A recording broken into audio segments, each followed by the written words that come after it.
Please your attention. We want to start the last round of being so privileged of knowing such an abundance ideas that you have placed before us and really deserve much more time and much more room for not only digesting it but of discussing it and conversing about it.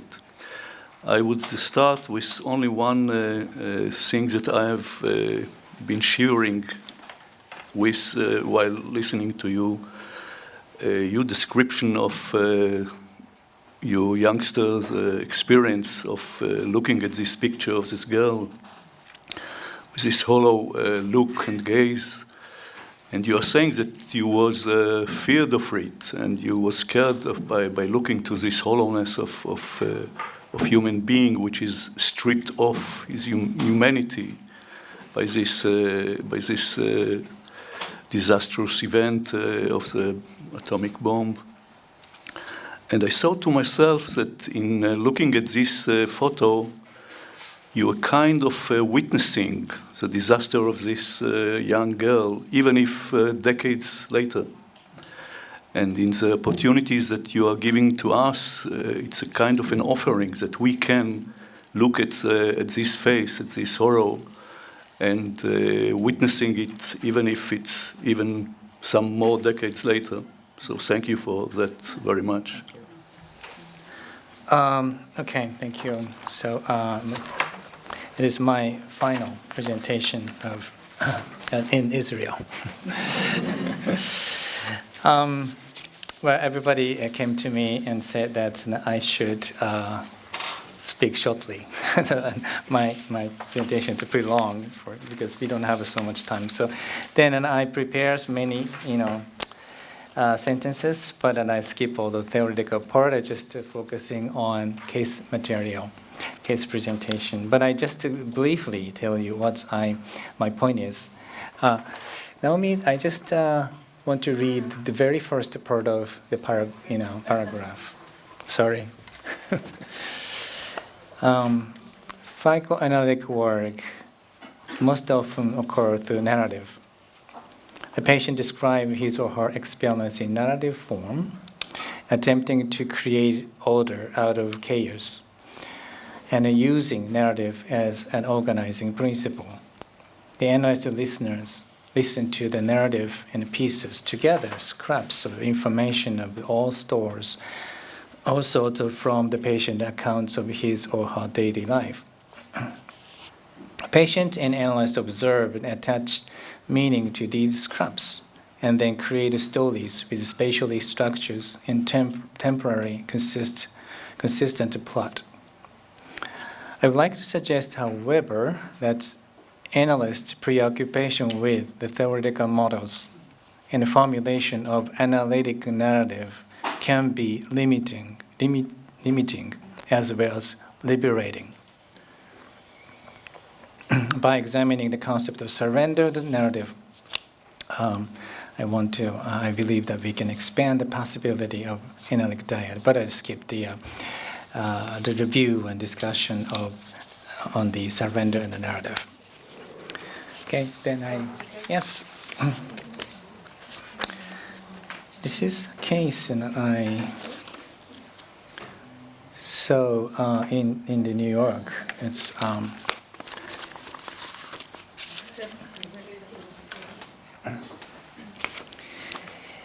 Yukiko. Okay. Yukiko it consists of two Chinese characters. The Japanese, very popular Japanese name, Yuki, means snow. Ko means, the child, but it's the Japanese people like to put the ko for the woman, sometimes in the name. So Yukiko is a snow lady. I just, it's not a real name, of course, and I name it. Because the snow scene, a dream, appears in this topic. Yukiko was a photographer in her early 30s. She entered 4 times a week analysis on a couch in order to deal with her fear of intimacy. She had a few friends, only some professional colleagues, and her social and private lives were separate and isolated. It was approximately 3 months after beginning her analysis that I found that Yukiko was falling asleep on the couch. For a few months after, I would wake her up and ask her to explore what might make her do this every session. She did not seem reluctant to accept my request. She often suggested an idea of her own about her sleeping, but still she would end up falling asleep in the midst of talking. All my effort to keep her engaged and awake would fail, even though, to the best of my knowledge, she had no physical problems that would cause her to fall asleep, nor did she have any medical history of narcolepsy. Instead, she said that she had had no previous experience of falling asleep unawares except for in her sessions with me. My dilemma was compounded by Yukiko's complaints of deflation of her creativity. She came to my office. It is a New York's office. It came to my office and lay on the couch. And the first 5 minutes, she, as usual, she, began talking. Then 5 minutes left, she stopped talking. And I'm behind the couch, I was waiting for her words, but no words at all. Yukiko? No answer. What's going on? No answer. I get the sounds of her snoozing. So, she's asleep, that kind of things. And I was waiting, and 5 minutes before the end of the session, she suddenly woke up. And, it is time to finish? The kind of things. So 4 times a week session, every session. So what should I do? It's not easy, actually. Maybe you think that easy job is just to listen, just sitting down behind the couch, but it's not easy. And what's happened? Think. And it was an interesting experience to me. Okay, so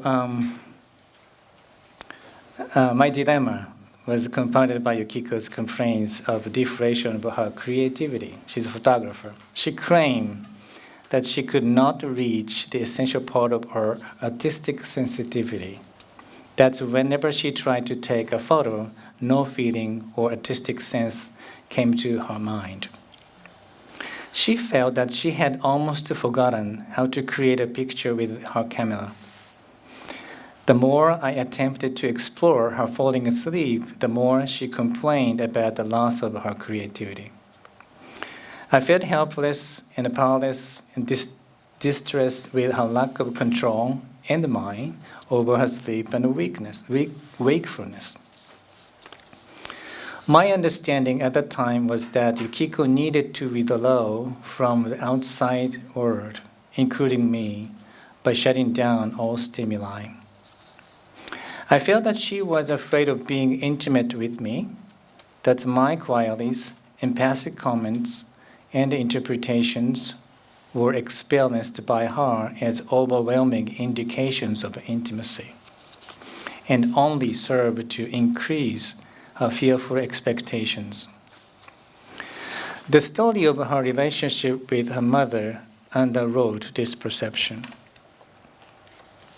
Yukiko's mother, having the minor paranoid tendency, maintained that all people in the world operate with malicious intent. For her, people are untrustworthy, their minds filled with intrigue and conspiracy. She criticized her husband as having a dirty will, which often made him into a sexual monster. When Yukiko was a little girl, she accepted this perspective, But she came to know that her father was simply not concerned about the human world, dirty or pure, sexual and asexual. He lived in an emotionless world with no space for creativity and the arts. He was deeply self-absorbed and did not speak any meaningful relationship with his family. My understanding of Yukiko's need to withdraw helped me to create a space in my thoughts. While formerly I had been desperate to analyze the meaning of Yukiko's sleep and had learned through the numerous influences and the theories, now I no longer pushed. I did not feel that I had to wake her up immediately and discuss her falling asleep. I let her sleep as long as she wanted, typically about 30 minutes.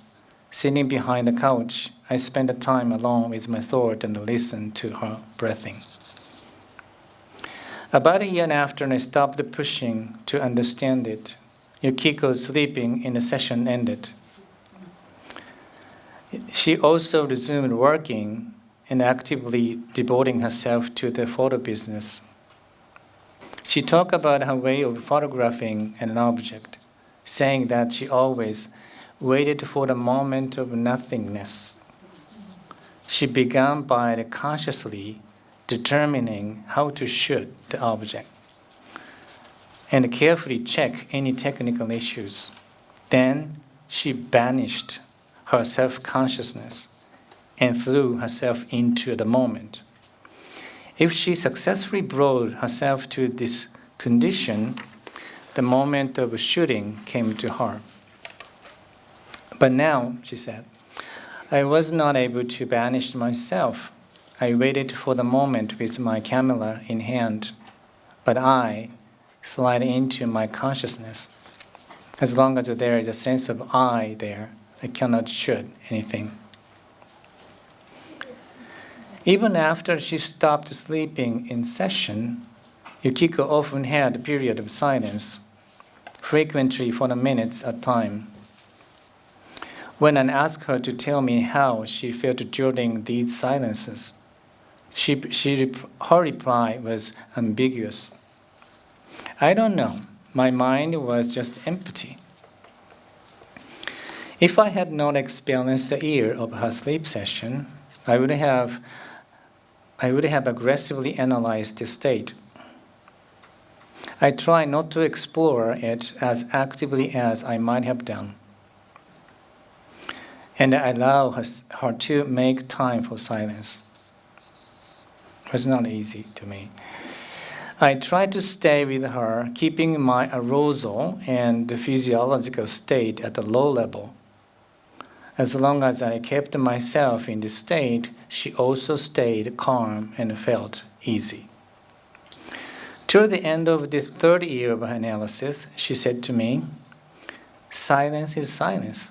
If you want, it is okay to talk about this, but I think that it is a waste of time. Don't focus on the silence."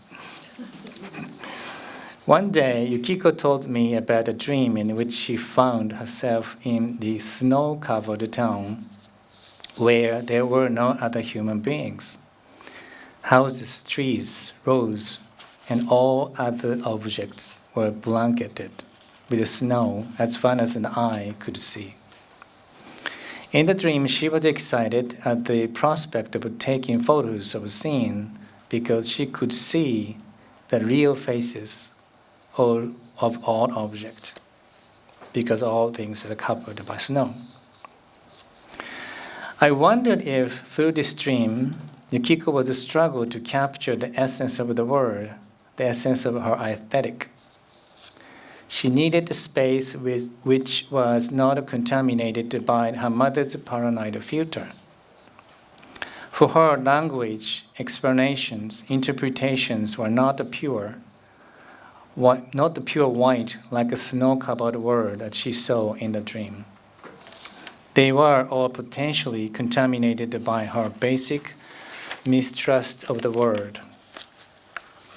As long as she was asleep or in silence, she could feel secure enough to capture this essence of the word. In other words, she attempted to move through nothingness toward essence. I finally recognized that my effort at interpretation and a narrative exploration were not helping, may have been meaningless. There was no story to be found. I had stopped thinking and let go of my search for an immediate explanation.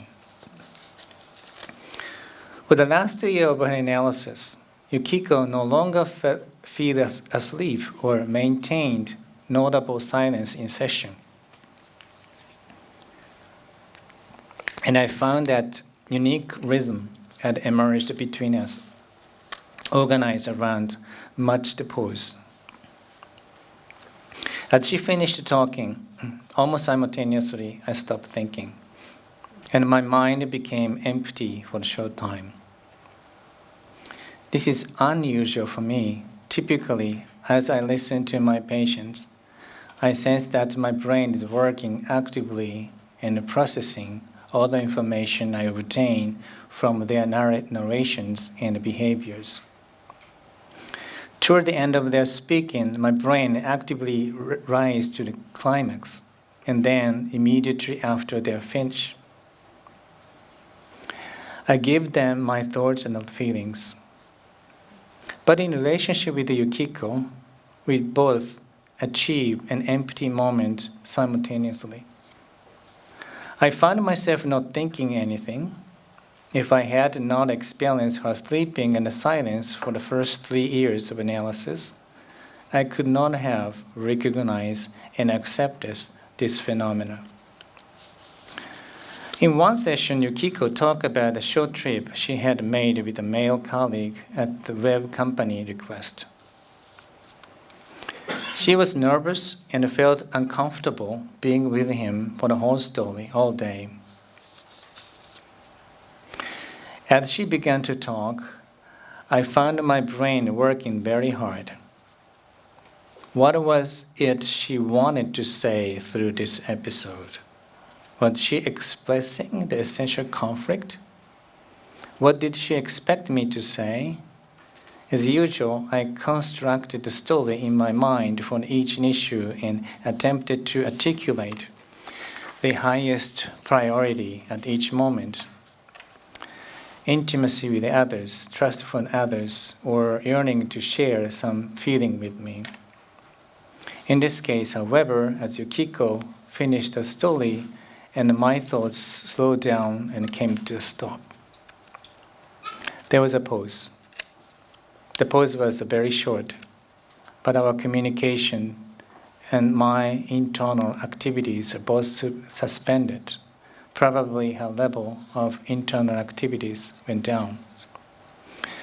After this, Yukiko began to feel more comfortable and more like herself when being with others. She developed a good reputation in her field and no longer feared that her creativity was being contaminated by thoughts of others. She said that the sense of art in my soul is uniquely my own, but it helps me to connect to the world and others. The sense of art is everywhere. She terminated analysis after 4 years when she was offered a good position with a larger company in another city. So I just a little bit provide some, my, understanding of this case process. Working with Yukiko shows how deeply as her analyst, was focusing on formulating narrative. We as therapists are so busy and every day so busy organizing and formulating narratives the patient talk about. This is our job. We created the story. When I face her sleeping in the silence, I automatically searched for a meaning by attempting to create a story, to construct a narrative that could explain how sleeping in the silence came to be organized in the therapeutic process. When I constructed this kind of story, I refer to the plot points in her childhood, her professional work, a dream, and our therapeutic interactions. I piece the information together so as to make it spatially structured and temporally consistent, but all my efforts only seem to further an anguish.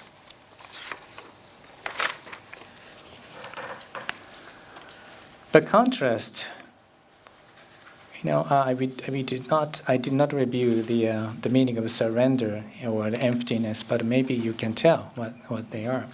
By contrast, what would it have meant to surrender myself to Yukiko's emptiness?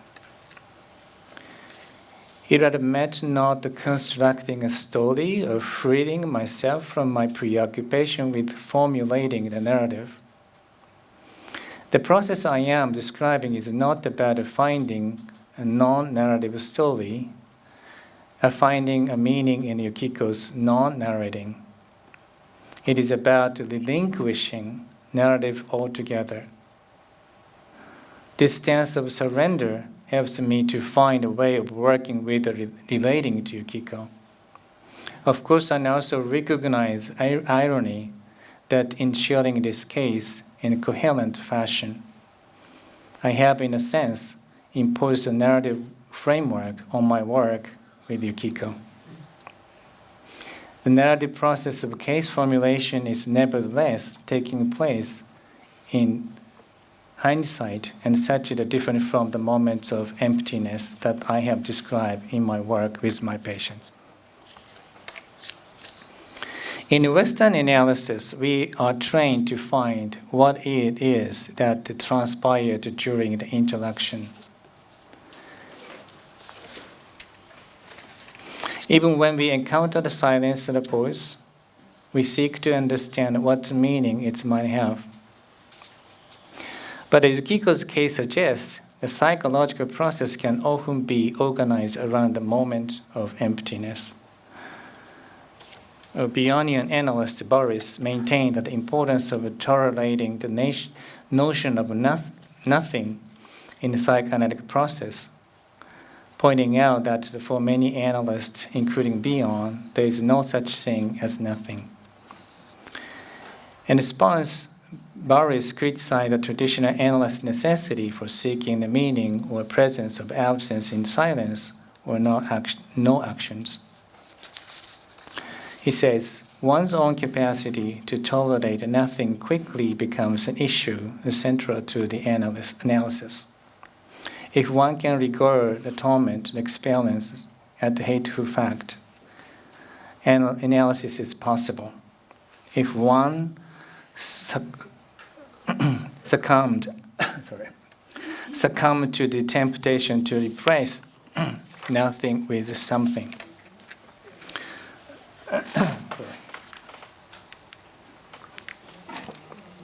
Well,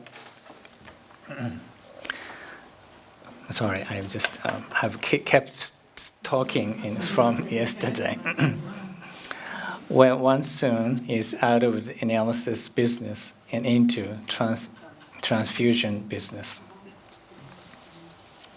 Boris' notion is innovative and helpful, but his emphasis is still on the analyst's ability to accept absence or nothingness rather than emptiness. Emptiness is neither absence or nothingness. It is nothing, and everything is the essence of the word. We can see the good example of Yukiko's case, how original silence was not emptiness, but nothingness. Silence organized in the context in which she left herself free from non-recognition by her father, the malignant paranoia of her mother. That was her pathological accommodation to that perspective. But Yukiko's and my letting go of our search for the story and immediate explanation about her silence was, instead, a moment without context. If it had been our effort to accommodate to her silence, she would have needed to protect herself from my preoccupation with searching for the story.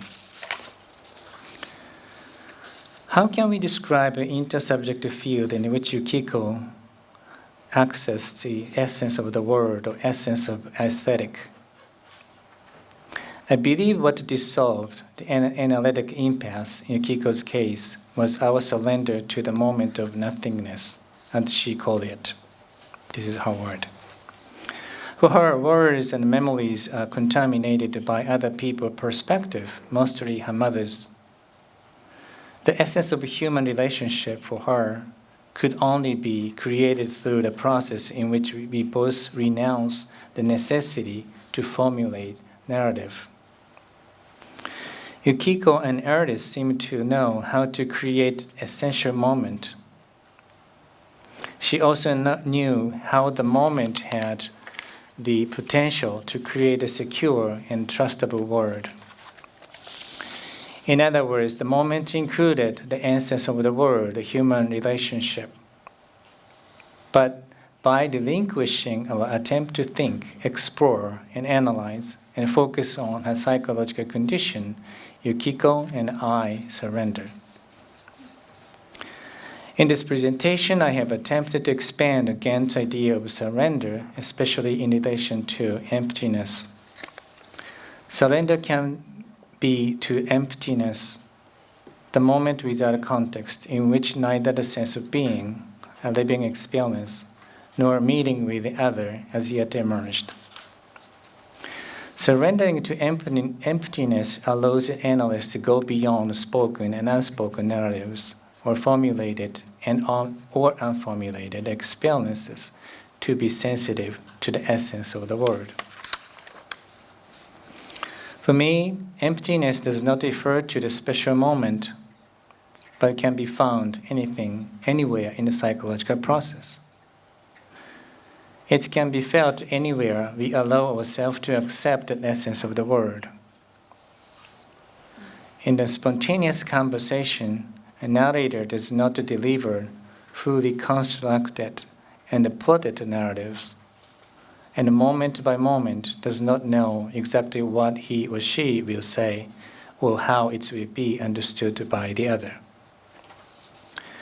Narrator does not know which elements in the ocean of memory will surface in the next moment and become part of the story. In the dialogue, no one can predict where narrative will go. Narrator can only let go of his or herself and take in the moment as it is. If narrator or the listener attempt to process all available information, he or she must fail to capture the essence of dialogue or relationship because they limit the infinite possibility of the moment. In this sense, emptiness does not only appear in a sleep, silence, or a pause. It can also occur in a normal dialogue.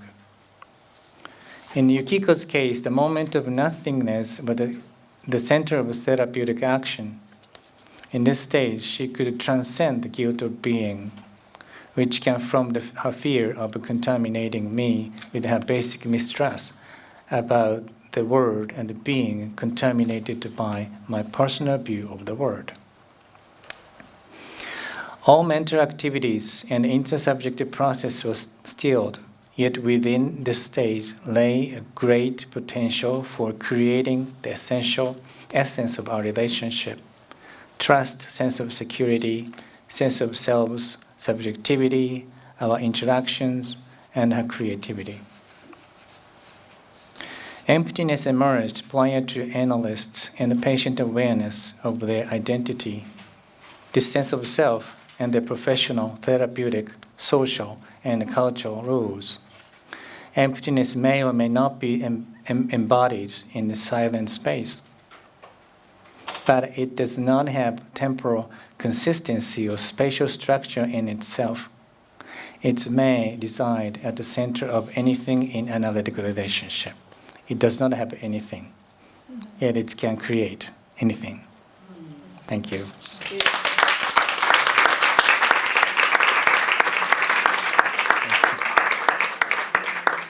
I just a little bit. Let me add a very simple story. this is the reason why I wanted to write this paper. It's a long time ago. Self-psychology conference, maybe United States, I don't know which city. I attended. Someone presented a case. In this presentation, the patient made many, pause and silence in the session. The analyst was very, it's a pretty big trouble for the analyst. The analyst want to analyze it, but the patient did not want to talk about very much about our story. It's American therapist and American patient.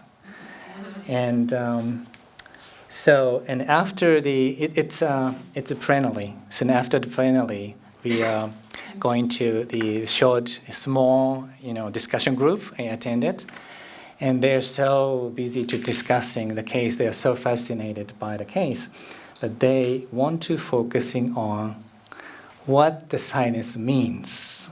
I said, maybe silence is silence.